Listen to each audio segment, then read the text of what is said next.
Ambani, clear concept. ऊंचाई पर वही व्यक्ति है जिसके कॉन्सेप्ट क्लियर है। लड़ो हमेशा उस आदमी से जिससे लड़ने पर 1000 करोड़ का फायदा हो रहा है। लोग राम के लिए लड़ रहे हैं, अल्लाह के लिए लड़ रहे हैं, अपने अब्बा के लिए ना लड़ेंगे। हमने कहा अच्छा भैया, फिर मैं भूल गया, फिर मेरी पिछाई हो गई, वो उतरा, उसने मेरा कॉलर पकड़ा। लेकिन जब भी लड़ो अपने से बहुत बड़े आदमी से लड़ो। यूपी और बिहार में आप 2 ही शर्तों पर रह सकते हैं। या तो आपके घर में एक अच्छा सा अपराधी है, घर को अगर महान बनना है, किसी भी राष्ट्र को अगर महान बनना है, किसी भी समाज को अगर महान बनना है, उसका एक ही सूत्र है, आंतरिक स्थिरता और शांति, internal peace and stability.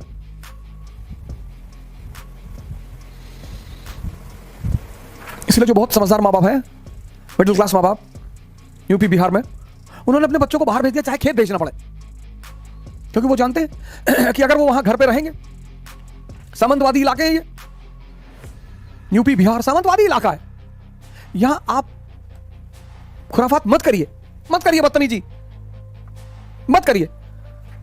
UP और बिहार में आप 2 ही शर्तों पे रह सकते हैं।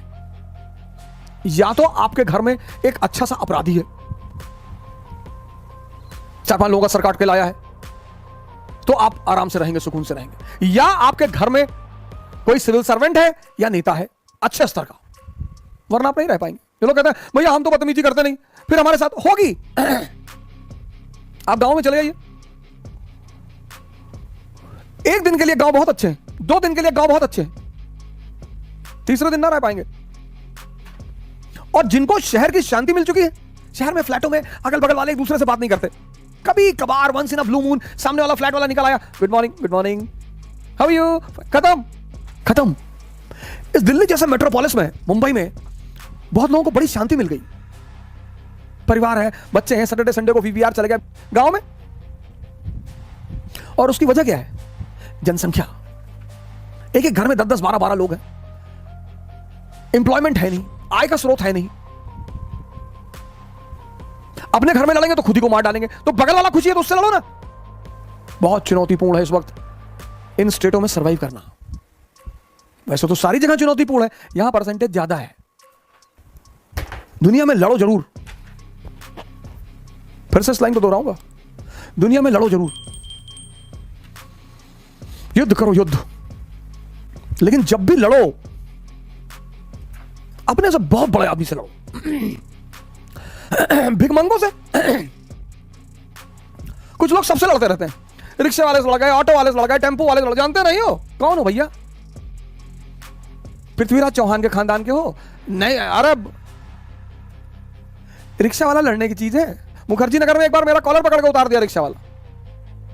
मेरे साथ मेरे मित्र थे बस्ती के प्रेम सुधाकर पांडे, वो कूद पड़े रिक्शा वाले पर। मैंने कहा बुजुर्ग सा रिक्शे वाला था, मैं फोन पे बात कर रहा था, मेरी पिच वैसे भी थोड़ी सी तेज है, तो एक बार वो मुझे टोक चुका था कि भैया धीरे बोलिए, टेंशन हो रहा, डिस्टर्ब हो रहा है रिक्शा चलाने में।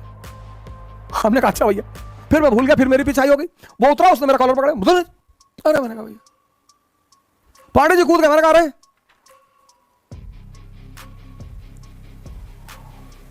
जीवन में लड़ना है, हर आदमी से नहीं लड़ना है।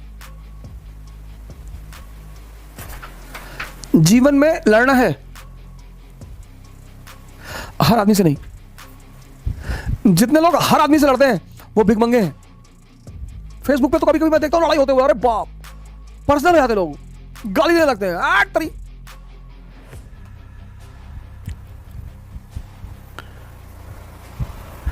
लोग राम के लिए लड़ रहे हैं, अल्लाह के लिए लड़ रहे हैं, अपने अब्बा के लिए ना लड़ेंगे। हो सकता है उनके अब्बा 4 घंटे से पानी मांग रहे हो, उसके लिए कोई ना जाएगा। हो सकता है पिताजी सुबह से कह रहे हो कि बेटा बाहर जाके मेरी दवा लिया, वहां ना जाएंगे। राम के लिए लड़ रहे, राम के लिए। अरे राम खुद ही बाहुबली अपने लिए लड़ लेंगे, तू क्या लड़ेगा?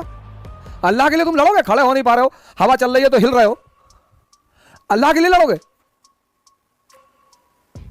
पहले अपने लिए लड़ो, खुद के लिए लड़ो। हमेशा उस आदमी से जिससे लड़ने पर 1000 करोड़ का फायदा हो रहा है। बड़ी चीजों के लिए नहीं लड़ोगे ना तो जिंदगी छोटी छोटी चीजों से लड़ा के मार डालेगी। लड़ाई नहीं हो खत्म होगी जिंदगी में सर। बड़ी चीजों के लिए नहीं लड़ोगे तो जिंदगी छोटी छोटी चीजों के लिए लड़ाकर मार डालेगी। हवाई जहाज में बैठना एक सपना हो जाएगा, अमेरिका जाना एक सपना हो जाएगा, नाइक का एयर मैक्स पहनना एक सपना हो जाएगा। लड़ाई तो होगी ही सर। जिस दिन लड़ना छोड़ दोगे ना, शरीर से भले ही जिंदा रहो, मर चुके होगे। खाना पीना और शौच करना यह जीना नहीं है, लड़ाई चलती रहना चाहिए। हमसे बड़े सारे लोग कहते हैं कि क्यों इतना टेंशन लेते रहते हो, नई नई चीज करते रहते हो, क्या चाहिए? क्यों बता दें क्या चाहिए? तुम सब धन्यभागी हो भाई। आप में से बहुत सारे लोग आईआईटी में हैं, लॉयर हैं, फिर आईएएस की तैयारी शुरू कर देते हैं। आप योद्धा हैं। 10 साल नौकरी करिए, रिजाइन कर दीजिए। 10 साल नौकरी करिए, रिजाइन कर दीजिए। अब अगर देश को बचाना है तो इस देश के ब्यूरोक्रेटों को आगे आना पड़ेगा, वो भी युवा अन्नामलाई जैसे लोगों को आगे आना पड़ेगा। हारना जीतना तो एक अलग चीज है, क्योंकि इन बदमाशों से ये आम आदमी ना निपट पाएंगे। आपको आना पड़ेगा ब्यूरोक्रेट्स। 5 साल नौकरी करो, 10 साल नौकरी करो, रिजाइन कर दो, एक इलाका चुन लो, इलेक्शन लड़ो।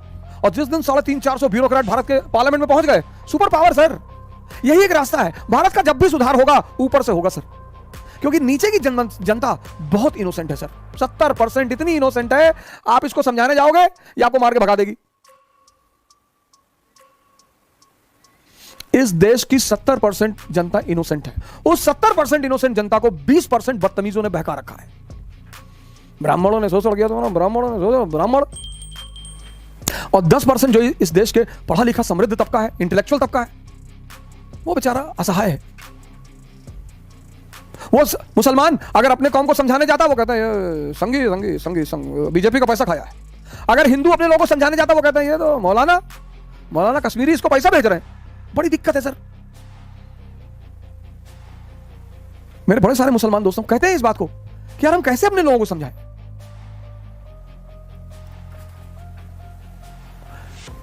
तो उसका एक सिंपल सा रास्ता है ब्यूरोक्रेसी। 3 क्लास है दुनिया में, capitalist class, middle class, working class. Capitalist class, Ambani, clear concept. ऊंचाई पर वही व्यक्ति है जिसके कॉन्सेप्ट क्लियर है। बस कोई धर्म वर्म की कोई भूमिका नहीं है। जिसके भी कॉन्सेप्ट क्लियर हैं वो अपनी क्षेत्र की ऊंचाई पर है। वो चाहे धर्म का कॉन्सेप्ट हो, चाहे समाज का कॉन्सेप्ट हो, कॉन्सेप्ट क्लियर होना चाहिए। मिडिल क्लास, इसके मिक्स्ड कॉन्सेप्ट है, मिक्स्ड। इससे पूछो शराब पीते हो? नहीं भैया, नहीं ऐसा ही पूछ रहे थे। वो अमेरिका से हमारा एक दोस्त आया था, तो एक लाया था रॉयल एब्सोल्यूट, 40,000 की बोतल आती है। नहीं भैया, कभी कभी पी लेते हैं, होली होली में जैसे कहीं ऐसे कोई बात हो भैया, तो एक आध पैक तो पी लेते हैं भैया, एक आध। नॉनवेज खाते हो? नहीं भैया, अंडा खा लेते हैं कभी कभी, और नॉनवेज तो नहीं खाते भैया। वो जो नॉनवेज का वो होता है, जूस होता है भैया, उसको खा सकते हैं भैया, गोश्त नहीं खाएंगे। ये है middle class. Working class, people without concept. ये जो मजदूर कौन है? जिनके पास जीवन में कोई कॉन्सेप्ट ही नहीं है। मजदूर हैं, 11 बच्चे हैं, 11। पूछो 11 बच्चे तुमको? 11 बच्चे कैसे हो गए? भैया ये भगवान के बच्चे हैं। अच्छा, तुम्हारा नाम भगवान है? नहीं भैया। अच्छा, पड़ोसी का नाम भगवान होगा? अरे भैया कैसी बातें कर रहे हैं। अबे तो कौन भगवान? अरे भैया भगवान ये ऊपर, वो नीचे आया।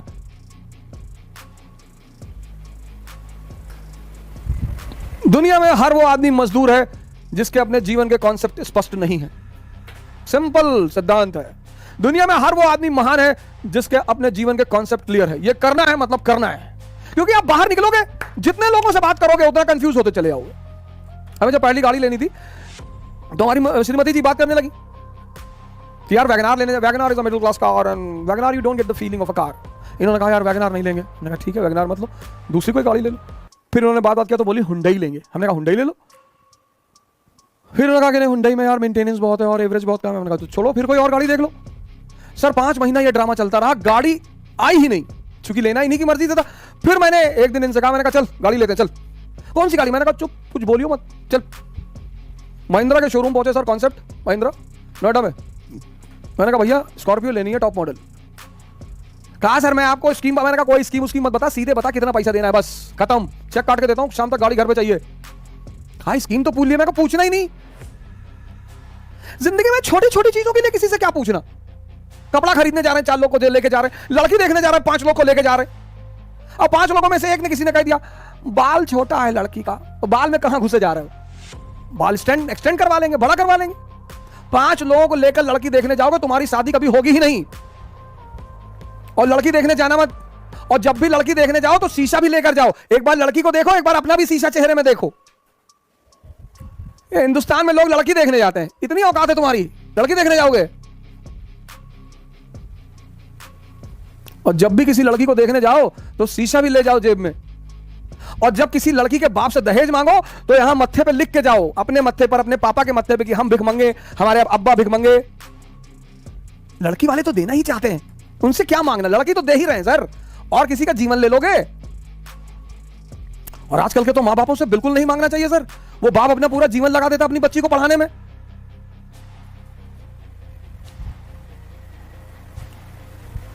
और लड़कियों से मैं कहूंगा कि अगर तुम दहेज प्रथा को खत्म करना चाहती हो तो जमकर पढ़ो, सिलेक्शन लो, तुम दहेज लो, बेरोजगार लड़कों से शादी करो, हाउस हस्बैंड का कॉन्सेप्ट शुरू करो। ये कितना क्या चाहिए इनको लड़कों को, एक पैकेट बड़ी गोल्ड फ्लेग बस महीने में दे दो, 5,000 10,000 रुपए, ये ले जरा, ये ले, है नहीं मालकिन नहीं, हाँ ये ले 5,000 रख ले, गोल्ड फ्लेग मंगा लेना, आराम से रहियो, बच्चे को स्कूल छोड़ दिया करो कायदे से। ये मैं लड़कियों से रिक्वेस्ट करता हूं, इतना पढ़ो, जान लगा दो। तुम्हारी शक्ति ही तुम्हारी सामाजिक स्थिति को बदल सकता है। कानून कभी नहीं बदलेगा इस देश में, कानून का सहारा मत लो, अपना सहारा लो। और दुनिया में सबसे ताकतवर चीज कौन, पैसा। खूब कमाओ पैसा, टारगेट बनाओ 2 लाख करोड़ 3 लाख करोड़, इस नीचे बनाओ ही मत। और ये ड्रामेबाजी मत सुनो होगी, हिंदुस्तान में लोग बहुत ड्रामा डायलॉग मारते हैं, पैसा क्या है भाई साहब, हाथ की मैल है, दिखा निकाल के दिखा। खूब पैसा कमाओ, खूब गोल बनाओ पैसा कमाने का। ये लोगों की डायलॉगबाजी में मत जाओ। Peak of materialism is the beginning of spiritualism. अपना हवाई जहाज खरीद लो, कंट्री खरीद लो, आइलैंड खरीद लो। 1 लाख करोड़ का टारगेट बनाओगे तो 1,000 करोड़ कमा लोगे ना, ठीक है। जिंदगी में एक फ्रंट चुनो, उसी पे लड़ो, बाकी सब बंद कर दो, सब। देखो ये सब सीख है, इसीलिए पढ़ाया जाता है। राजा बनने की बस एक ही रास्ता है, समझदारी। और समझदारी के विकसित होने का कौन सा रास्ता है, पढ़ाई। पढ़ाई से कोई राजा नहीं बनता। फिर से रिपीट कर रहा हूं, राजा बनने का बस एक ही सिद्धांत है, समझदारी। और समझदारी विकसित करने का एक ही अच्छा तरीका है, पढ़ाई। ये देखो, कहानी के साथ साथ मैसेज भी मिल रहा है कि हर फ्रंट पर मत लड़ो, नहीं तो तुम्हारी सारी ऊर्जा चूस ली जाएगी, निकाल ली जाएगी, खत्म हो जाओगे। राजा बनने का बस एक ही सिद्धांत है, समझदारी का विकास। और समझदारी बढ़ाने का बस एक ही सिद्धांत है, नहीं, समझदारी बढ़ाने का सबसे अच्छा सिद्धांत है पढ़ाई। हमारे देश में लोग कहते पढ़ोगे तो राजा बनोगे, बिल्कुल नहीं, सवाल ही नहीं उठता, प्रश्न ही नहीं उठता, गलत है वो। पढ़ोगे तो नौकर बन जाओगे, लेकिन हां, अगर पढ़ाई से अपनी समझदारी का विकास कर लिए तब तो राजा बनोगे।